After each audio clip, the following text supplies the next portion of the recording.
Hi అండి, ముందుగా అందరికీ హ్యాపీ సంక్రాంతి. వీడియో కొంచెం లేట్ అయింది కదా, ఎందుకంటే నా వాయిస్ ఇంకా సెట్ కాలేదు, సో అందుకే. సో ఆ రోజైతే మేము బట్టలు పెట్టుకున్నాం. మా డాడీకి, మా నాన్నమ్మకి, తాతయ్యకి బట్టలు పెట్టి పూజ చేసాము. ఇంకా చాలా ఆకలేస్తుంది పూజ అయిన వెంటనే. రండి మా మమ్మీ ఏం చేశారో చూపిస్తాను.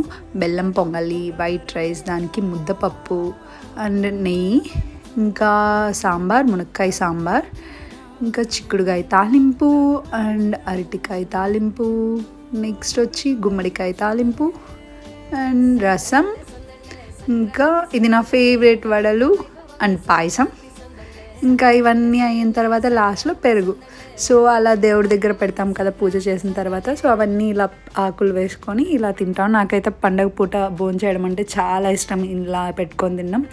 సో ఇంతకీ మీ ఇంట్లో ఎలా జరుపుకున్నారు? మీ ఇంట్లో ఇంకేమైనా ఎక్స్ట్రా స్పెషల్ ఉందా? సో కమెంట్ సెక్షన్లో కమెంట్ చేయండి. మళ్ళీ మన ఒక వీడియోలో కలుద్దాం. Bye bye, see you on next video.